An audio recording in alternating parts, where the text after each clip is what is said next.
everybody. I am Dr. D from Dr. Cicely D'Angelo, PhD, aka Food Alchemy Network, which you're watching me on. I am the CEO, host, and creator of most shows that are going to be on here until we get some more collaboration and more people. So that's okay. Everything is in divine time, and I am definitely divine. So, without further ado, I want to say blissatory to you and up level. Now, I was having a unique conversation with a friend of mine, and we were talking about what it takes to be a healer. What it is to be a healer. Why are certain healers, who we look up to, and how do we respond? I mean, these were like a lot of great questions. So, I wanted to address it here on Food Alchemy Network, of course, my station. So, I want to say, I am a worker. I am a teacher. I am an instructor. I am a shamanic medicine woman. I wear many hats. I am a businesswoman. I am a mother. So with these many hats and doing many things, I use my different abilities and gifts. Some I was born with, some I was trained. So with these abilities, I like to use them to bliss another person. And I mean totally bliss. Whether it's with a book that I wrote, like I wrote my recent book, Be Gone, Toxins and Inflammation, or It's Vegan and It Tastes Good, or Manifestation Workbook, and Culinary Alchemy for the Alchemists. So with these, they were inspirations, downloads that had over years of understanding.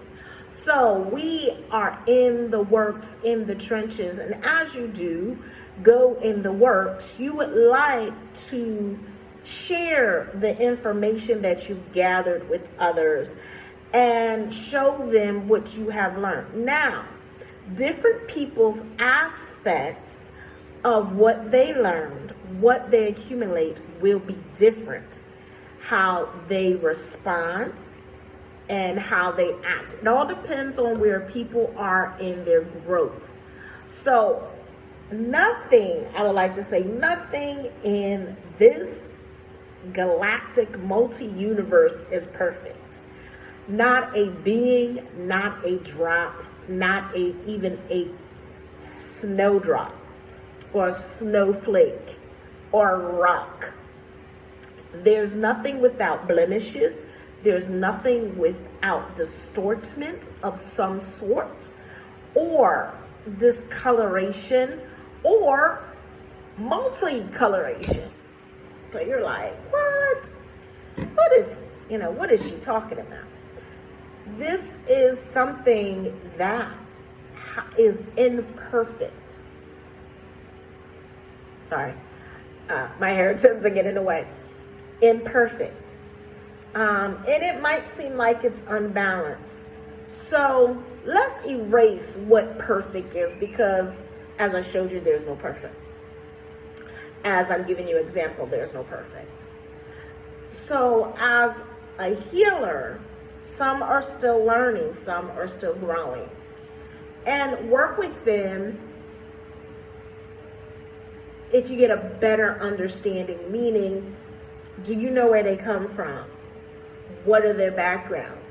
What do you feel when you encounter this person? Is it an icky feeling? Do you want to get away from them? Do they make you feel uncomfortable?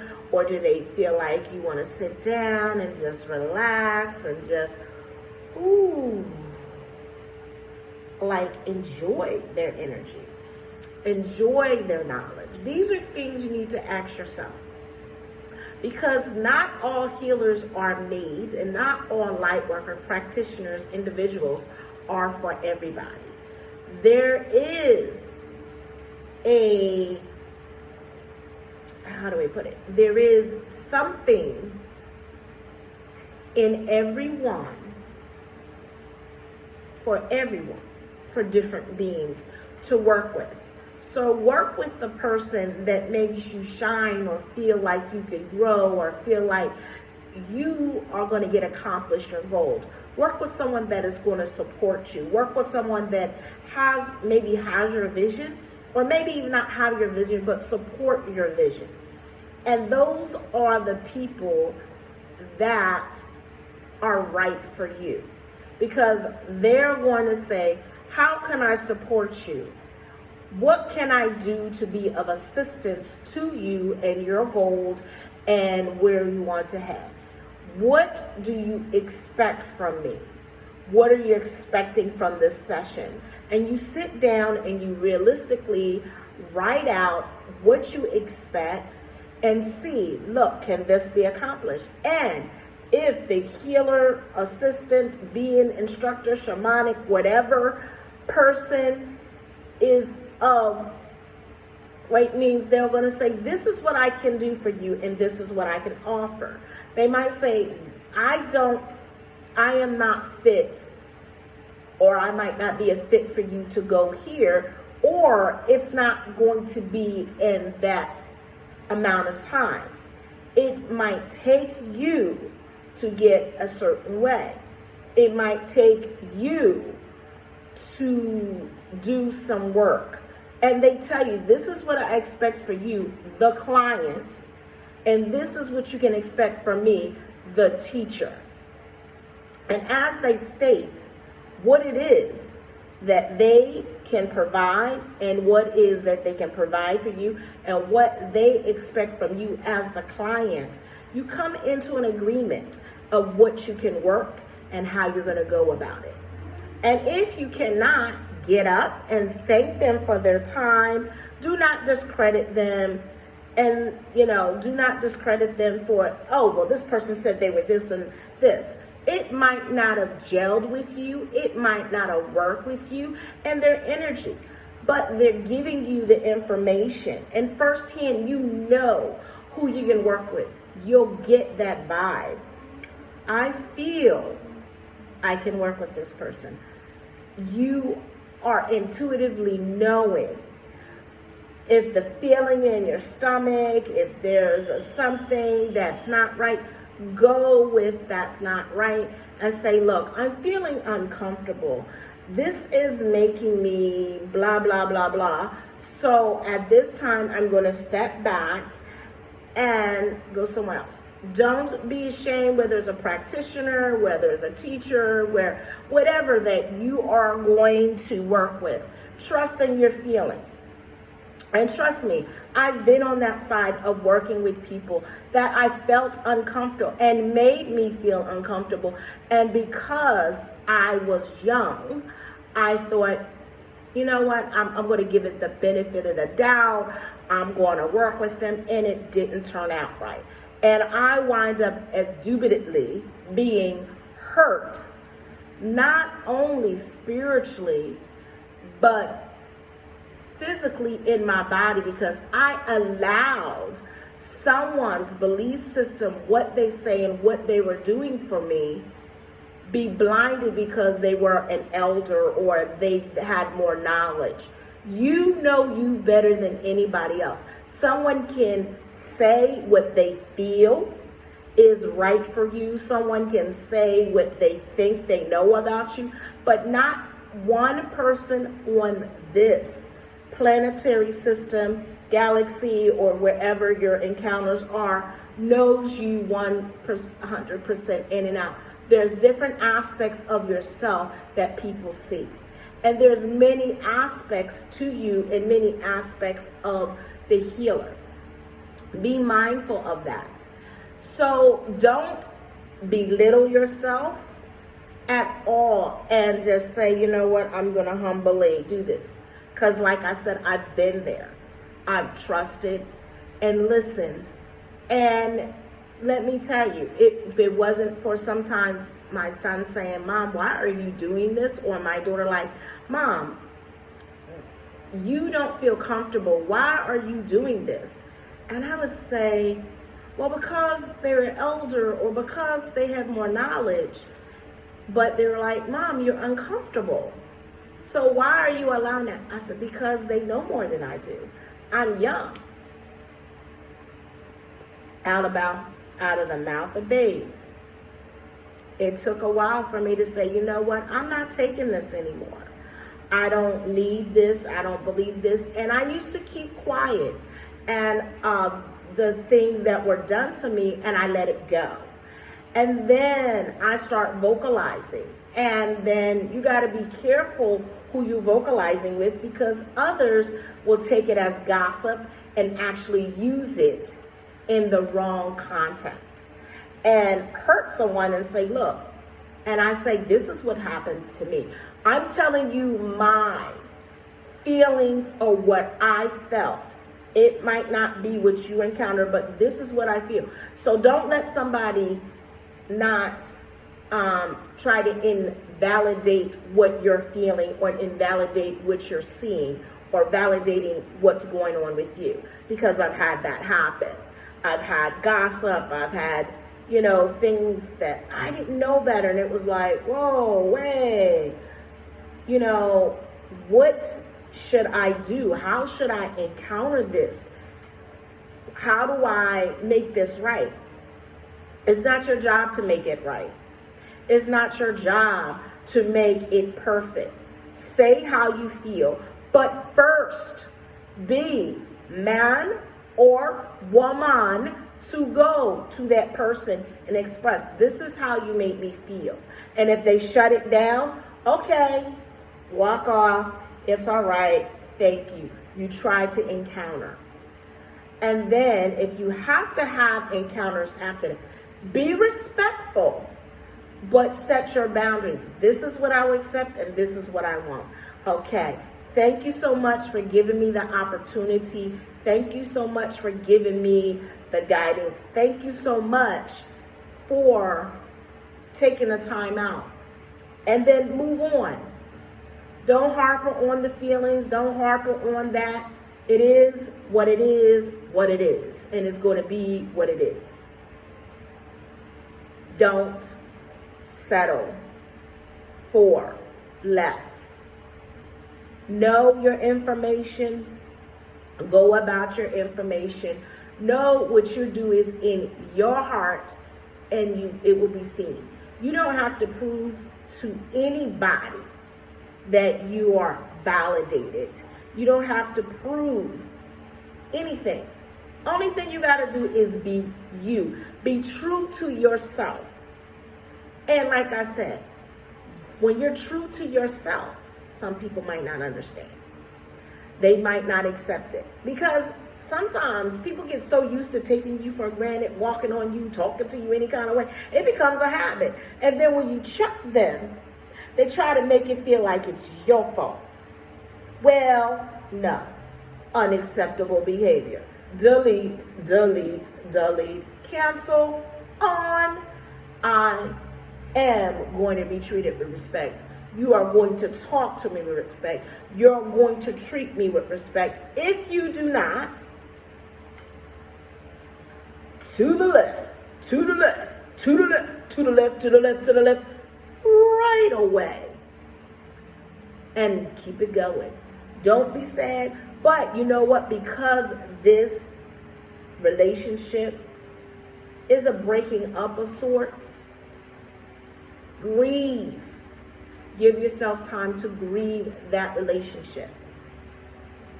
But understand the lessons. What was it in me that I needed? What was it at that time that it served for me? What did I get out of it at that time that I served?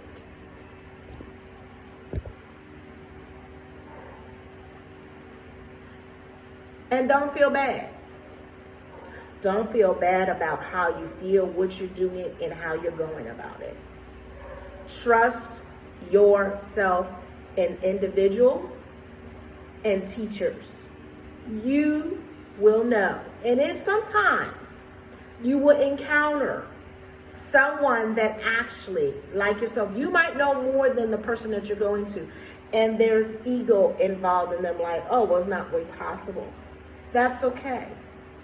When you encounter that person, I like to say to all my teachers, healers, workers, practitioners, whatever you are, be willing to let that student know, look, you might know more, so I'm going to let you explore.